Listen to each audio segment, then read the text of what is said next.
चलिए, तो अब हम लोग क्वेश्चन नंबर 3 बना ली, क्वेश्चन नंबर 4 बनाने के लिए चलते हैं। तो क्वेश्चन नंबर 4 में भी एज इट इज बिल्कुल उसी की तरह सेम है, बस थोड़ा सा यहाँ पे छिपाया गया है कुछ। जैसे कि यहाँ पे छिपाया क्या गया है, यहाँ पे 15 कॉट ए ऐसे दे करके इज इक्वल टू 8 कर दिया। हालांकि ये क्या है, कोट ए अगर हम यहाँ से निकालेंगे तो क्या बनेगा, 8 अपॉन 15 बनेगा, है ना, 8 अपॉन 15 बनेगा। फिर वही चीज हो गया, पंडित बद्री प्रसाद को नहीं भूलना है, पंडित बद्री प्रसाद हर हर बोले, हर हर बोले, इसको नहीं भूलना है, इसको हमेशा अपने साथ लेके चलना। ठीक है, तो देखिए साइन ये होता है, कॉस ये होता है, टेन ये होता है, तो टेन का उल्टा कॉट होता है, तो टेन का उल्टा कॉट होता है, यानी कि बी बाई पी हो, पी का वैल्यू यानी कि बी दिया हुआ 8, पी दिया हुआ 15। तो बाई पाइथागोरस थ्योरम से क्या जानते हैं, H square equal to P square plus B square, बिल्कुल पिछले वाले क्वेश्चन की तरह, क्वेश्चन नंबर 3 के जैसा ही है। यहाँ पे एच स्क्वायर ही गायब किया हुआ है, उसी को फाइंड करना है। तो पी कितना है, 15 का स्क्वायर हो जाएगा, बी कितना है, 8 का स्क्वायर हो जाएगा, H square is equal to 15 का स्क्वायर क्या होता है बताइए तो, 15 का स्क्वायर क्या होता है, कोई बता सकता है तो कमेंट बॉक्स में जल्दी जल्दी बताइए। 15 का स्क्वायर 225, 8 8 जा 64। आप लोग आप लोग से हम्बल रिक्वेस्ट है कि 1 से लेकर मिनिमम 1 से लेकर 20 तक का स्क्वायर याद कर लीजिए। ऐसे तो 1 to 30 कंपलसरी है, क्लास 10th वाले बच्चे हो आप लोग, तो जल्दी से जल्दी क्वेश्चन बनेगा आप लोगों का, है ना। तो आप लोग ध्यान दीजिए इस बात पे कि कम से कम ना हो तो कम से कम 1 से लेकर 20 तक का स्क्वायर एंड स्क्वायर रूट का वैल्यू याद कर लीजिए। तो चलिए देखते हैं, 225 में 64 जोड़ेंगे तो 5 4 9, 6 2 8, 2 289, H is equal to root के अंदर 289 जाएगा। तो बताइए जरा, 289 को कैसे तोड़ सकते हैं, 289 किसी का वैल्यू है, 289 किसी का वैल्यू है, बताइए जल्दी से। आप लोगों को मैं 10 सेकेंड का टाइम देता हूँ।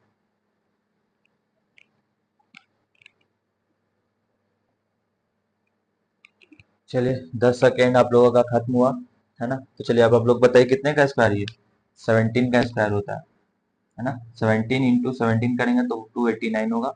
तो जब हम लोग जानते हैं 2 आता है तो एक बाहर निकल जाता है, इसमें कुछ यूनिट्स होगा, हालांकि यहाँ दिया नहीं है तो हम लोग को यूनिट्स मानेंगे नहीं। तो 17 हो गए, यानी कि अब हम लोग को वैल्यू किसका किसका निकालना है, साइन ए का वैल्यू निकालना है और सेक ए का वैल्यू निकालना है। तो साइन क्या होता है, P by H, P by H. तो पी कितना है 15 और एच कितना है, एच कितना निकला 17 निकला। ये इसका वैल्यू हो गया। सेक ए कितना है, सेक ए, तो साइन का उल्टा कॉस एक होता है और कॉस का उल्टा से, कॉस का उल्टा, कॉस का वैल्यू ये है तो कॉस का उल्टा सेक होता है ना। तो एच बाई बी होगा, एच बाई बी होगा, ये रहेगा तो हमेशा बहुत जल्दी से वैल्यू इक्वेट कर सकते हैं। तो एच का वैल्यू 17 हो गया और बेस बी कितना है, बी 8। और आप लोग सभी लोग एक बात जान लीजिए, हाइपोटेनस का value always be greater than base and perpendicular, इन दोनों से बड़ा होगा हमेशा। एच का वैल्यू क्या होगा, बी और पी से बड़ा होगा, ये बात याद रखिएगा। चलिए ठीक है, आप लोग यहाँ तक देखें तो नेक्स्ट क्वेश्चन नंबर 5 को हम लोग देखते हैं।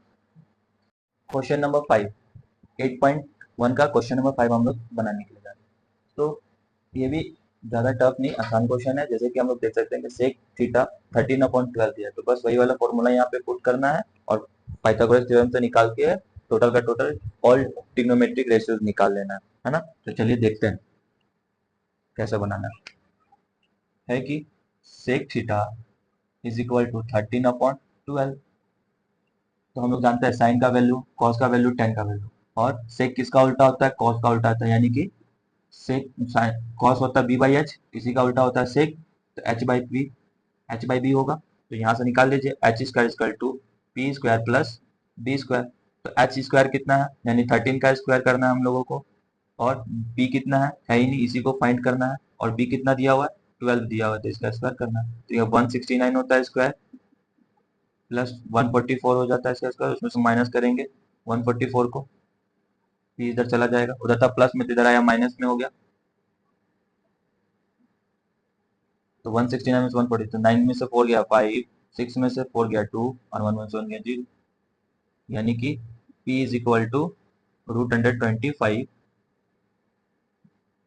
तो p is equal to root के अंदर क्या होता है 5 इंटू 5, यानी कि p का वैल्यू क्या हो गया 5, 5 यूनिट हुआ p, यानी कि अब हम लोगों के पास क्या हो गया कि हाइपोटेनस पता ही है 13, बेस पता ही है 12 और परपेंडिकुलर भी निकल के आ गया 5। ये तीनों का तीनों वैल्यू पता है, अब सारा निकाल देना। Sine, sine theta, cos theta, tan theta, trigonometries ratio बोला गया जितना भी है 6 का 6, तो sine cos tan cot theta, sec theta का तो वैल्यू निकाल ही दिया ही हुआ है, सेक थीटा का वैल्यू तो दिया ही हुआ है ना, तो हम लोगों को सेक थीटा छोड़ देता है, साइन हो गया, कॉस हो गया, टेन हो गया, कॉट हो गया, सेक हो गया, कॉसेक निकालेंगे, है ना। साइन थीटा का क्या जानते हैं पी बाई एच होता है, तो पी कितना दिया हुआ, पी कितना दिया हुआ 5, 5 रख दीजिए, एच के जगह पे 13 रख दीजिए, साइन थीटा निकल गया। कॉस थीटा क्या होता है B by H, B by H, तो बी कितना है 12 और एच कितना हुआ 13, है ना। उसी तरह टेन का वैल्यू क्या होता है पी बाई बी होता है, पी बाई बी होता है, तो पी कितना 5 और बी कितना 12, हो गया फाइन। कॉट थीटा कितना है, कॉट थीटा कितना होता है टेन थीटा, यही होता है पी बाई बी, तो टेन का उल्टा कॉट होता है, यानी कि बी बाई पी, तो बी कितना 12 है और पी कितना है 5 है, इसका भी निकल गया। और कॉसेक किसका होता है साइन का उल्टा कॉसेक होता है, यानी कि एच बाई पी हो जाएगा,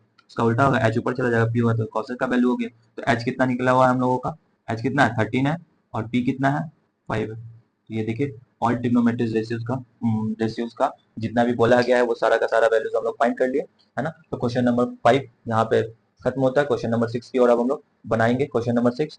अगर आप लोग यहाँ तक देख रहे हैं तो प्लीज बार बार मैं बोल रहा हूँ लाइक सब्सक्राइब करना ना भूले, जितना हो सके उतना सपोर्ट कीजिए आप लोग, ताकि मैं आप लोगों के लिए और अच्छे से अच्छे चैप्टर्स का सॉल्यूशन बनाकर प्रोवाइड कर सकूं। Thank you. तो आइए हम लोग एक्सरसाइज 8.1 का क्वेश्चन नंबर 6 देखते हैं। तो क्वेश्चन नंबर 6 बहुत ही खूबसूरत क्वेश्चन है, काफी अच्छा क्वेश्चन है, चलिए समझते हैं। बोला गया है कि यदि एंगल ए और एंगल बी एक्यूट होना चाहिए और उसका कॉस ए और कॉस बी को बराबर है, मतलब कॉस ए और cos B such that equal है, और हम लोग को बराबर करना है कि एंगल ए बराबर एंगल बी, हम लोगों को ये प्रूफ करना है कि एंगल ए और एंगल बी बराबर होगा। तो सबसे पहले हम लोग एक ट्रायंगल बनाएंगे, ठीक है, एक ट्रायंगल बना है ए बी एंड सी, इस ट्रायंगल का नाम दे दिए ए बी एंड सी। तो बोला गया कि एंगल ए जो है, तो एंगल ए तो गड़बड़ हो जाएगा, यहाँ पे सी लेना होगा और यहाँ पे बी लेना होगा, क्योंकि ये राइट एंगल ट्रायंगल है, तो मतलब कि ये तो 90 डिग्री फिक्स होगा, इसीलिए एंगल ए और एंगल बी जो है ना एक्यूट एंगल, एक्यूट एंगल है। एक्यूट एंगल का मतलब होता है कि 90 डिग्री से कम होगा, यानी कि 90 डिग्री से कम ये भी एंगल होगा, 90 डिग्री से कम वो भी एंगल होगा, और ये 90 डिग्री फिक्स है। तो चलिए देखते हैं किसके साथ आगे क्या कर सकते हैं हम लोग क्वेश्चन में, कि एंगल ए और एंगल बी एक्यूट एंगल है, चलिए कोई दिक्कत नहीं है, ये भी है। तो जरा हम लोग को दिया क्या है क्वेश्चन में कि कॉस ए बराबर कॉस बी, कॉस ए और कॉस बी क्या है आपस में इक्वल है। तो हम लोग जानते हैं पंडित बद्री प्रसाद हर हर बोले, हर हर बोले, इसी से हम लोग निकालेंगे। तो साइन क्या होता है पी बाई एच होता है और कॉस क्या होता है बी बाई एच होता है, तो यहाँ पे हम लोग लगाते हैं बी बाई एच।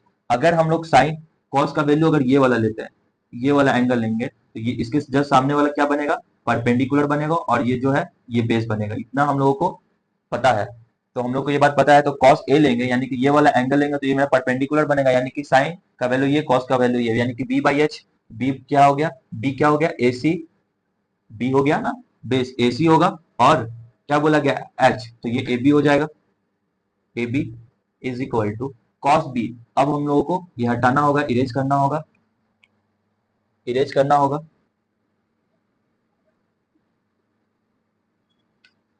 अब हम लोगों को लेना है ये वाला एंगल लेंगे, जब हम लोग ये वाला एंगल लेंगे cos b, यानी कि ये वाला एंगल लेने के लिए बोला गया है, तो इसके जस्ट सामने वाला साइड परपेंडिकुलर बनेगा, और ये जिस पे है वो क्या बनेगा बेस बनेगा।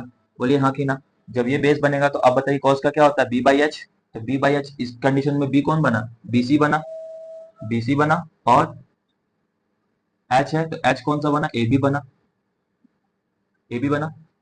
जितना क्वेश्चन ये कॉम्प्लिकेटेड देखने में लग रहा था है उतना ही आसान, ठीक है। तो ये एच मेरा है ना, ये एच, एच इसके जगह पे आया कॉस के जगह पे, तो एच, एच क्या है मेरा ए बी है, इसीलिए अब देखा जरा ए और ए बी कट गया, तो क्या बच गया यहाँ से ए सी बराबर बी सी, और ए सी बराबर जब ये बी सी बचा, ए सी बराबर जब बी सी हुआ, तो हम लोग जानते हैं कि क्लास 9th में हम लोग पढ़ चुके हुए थे कि जब अब इस कंडीशन में क्या, इसको हटा देते हैं ताकि अच्छे से क्वेश्चन समझ में आए, क्लियरिटी हो क्वेश्चन।